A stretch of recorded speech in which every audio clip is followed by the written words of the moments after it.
So you're moving to Indiana. How exciting! Congratulations, and also get prepared. I've seen even the smartest buyers and the most prepared buyers make some of the biggest mistakes when relocating here. And the good news, if you know what to watch for, you can avoid them. Hi, I'm Melinda Ennis, and my team and I help clients relocate to Indiana from all over the country, even the world. And today, I'm going to walk you through 5 of the biggest mistakes that out-of-state buyers make when they move here. Plus, you're going to get one bonus tip to help you save some of the regret. So let's jump into it. The first mistake, underestimating commute times. That's something that people oftentimes will do. If you're looking at a map and thinking, it's only 20 miles, that's a quick drive, let me share something with you. There's some information that might surprise you. In Carmel, a rush hour commute, if you work in downtown, can be 40 to 45 minutes on a good day. From Westfield or Fishers, you're looking at between 40 to even 50 minutes, and that's without factoring in construction, which, as you may know in the Midwest, can go on basically all year long. We had some clients who did all of their own research and were absolutely convinced that their commute time would be 20 minutes to get downtown. They were all set to live in Fishers, but they had to commute downtown to IU Indianapolis every day.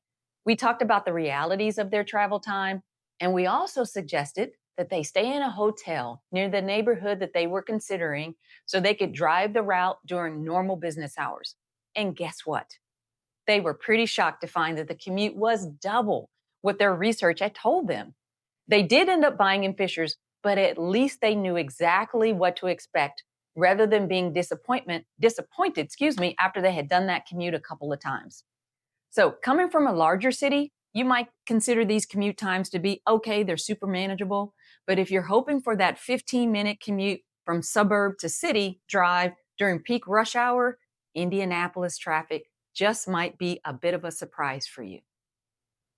Mistake number 2, choosing a neighborhood based on incomplete or outdated research. A neighborhood can look perfect online. Schools rank high, crime rates are low, and the homes are absolutely gorgeous. But here's the catch: school boundaries, district reputations, and even neighborhood development plans, they can change over time. For example, in Meridian-Kessler, it's in Washington Township, but depending upon where the property is located, you could either be in the Indianapolis Public School District or you could be in the actual Washington Township School District. Or in Fishers, your address might feed into the Hamilton Southeastern School, or it can feed into the Fishers High School. Each school has its different programs and it has specific focus areas. We've seen this happen to families before, and we had clients that were preparing to move into a home in Fishers specifically because they really liked the local elementary school. They did their research, they got a tour of the school, all the things that families do. One thing we recommended, however, is that they inquire about future redistricting plans because my team was aware that there was a new elementary school being built in the district. Guess what? 2 years later, the school did redraw the boundaries and the kids had to go to a new elementary school. But the good news was, however, it was less of a shock to the family because they had gotten that additional information and help to uncover that insight up front. So the big takeaway here is research like your future depends on it because it really does. Mistake number 3, underestimating how long you plan to live in your new city. So many relocation clients say, oh, this job is only going to be here for a couple of years, and then 5 years later, they're still in Indiana. And the house they bought as that short-term solution, it really no longer fits their lifestyle. We had a young couple that we helped relocate from California for a job promotion, which was fantastic. But they were convinced it was going to be a short-term move because it was a promotion, maybe 2 or 3 years. So we got them an adorable bungalow very close to the office. And guess what? 7 years later and 2 kids later, they were still here. And that bungalow really started to squeeze in and felt very, very small for them. They were really bursting at the seams with their growing family. They loved their neighborhood, but the house just couldn't keep up with their needs any longer. So what did we do? We help them to sell that bungalow and move into a larger home that fit their needs and their lifestyle better so they could enjoy the rest of the time that they were here in the city. So, the long and short of it is, don't underestimate how long you might live in a house when you're moving into a new city, and make sure that it has strong resale value and potential to go with it. Mistake number 4, focusing on the house and not the fit of your lifestyle. You can actually love the floor plan, but really still hate the neighborhood where the house is located. I've seen buyers choose neighborhoods and school zones based on where the house sits, but the house, in fact, is on a busy street, or they thought walkability meant that they could walk to coffee shops nearby, but it really only meant they could walk on a trail that's in the neighborhood, and that's it. And understand, most suburbs here in the greater Indianapolis area, they don't have public transportation. So you'll need your own vehicle, and that can really change how connected you may or may not feel to your specific community and reduces some of that walkability. I once worked with a client from Chicago, and they were looking for that very quiet, close to everything kind of feel. They totally fell in love with the new construction home. It had a beautiful open floor plan, and the neighborhood looked super peaceful. But that house was out in the suburban area. The thing is, it was very, very peaceful, but almost too peaceful for them based on what they had shared that they really enjoyed doing outside of work, which was being able to walk to restaurants, go to bars, and coffee shops. So before they made that offer, my team suggested that we revisit areas other than where we were for new construction and do it at different times of the day, mid morning, late afternoon, as well as after dark. And what they quickly realized is that there was not much in the neighborhood that they were initially considering building in, and they were going to have to drive at least 15 minutes to be able to enjoy restaurants. So we helped them pivot and find a neighborhood that still felt safe and was quiet, but was just a short stroll to a restaurant and to the coffee shops in that lifestyle that they were looking for. Now, you may fall in love with a home, but make sure it has the convenience that you're hoping that that neighborhood has to go with the home.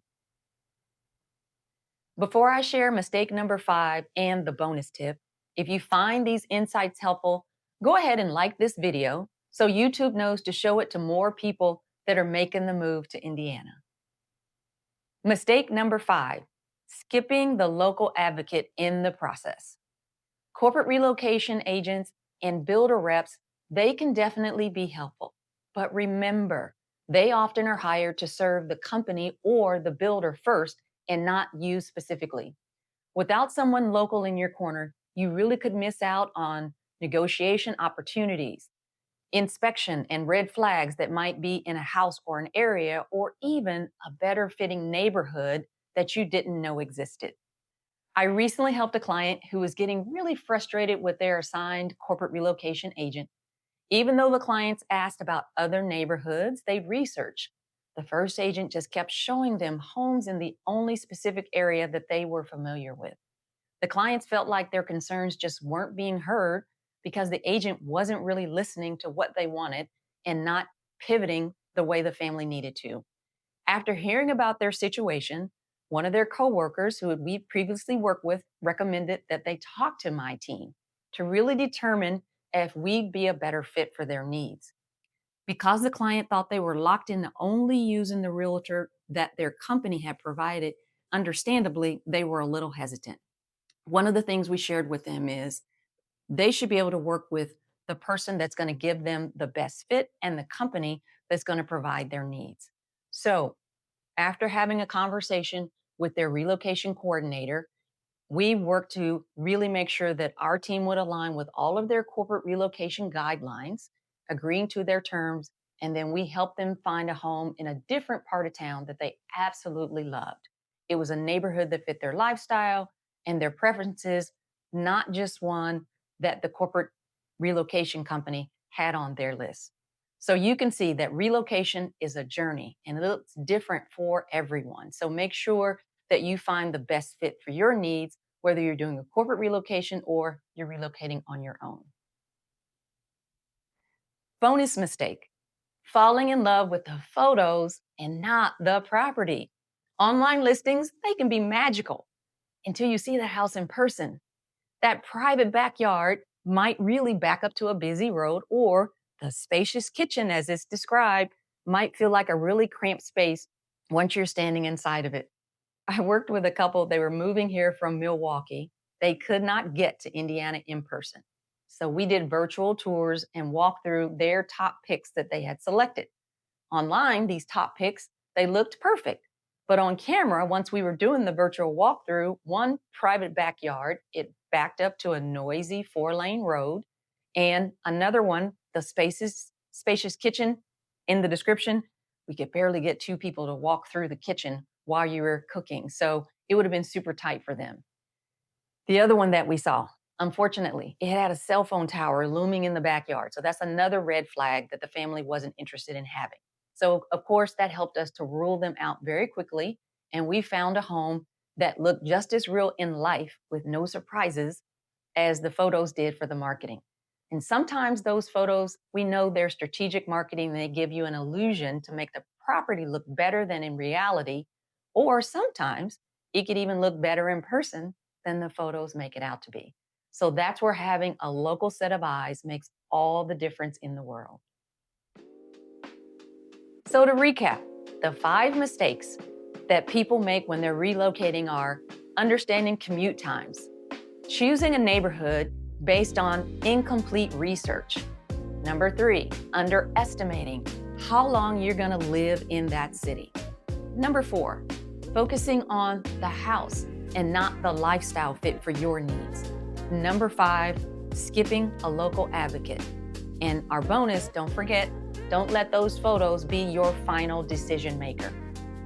My team and I would love to be your agent of choice to help you avoid these common mistakes. You can find my contact information in the description below to book a call with me.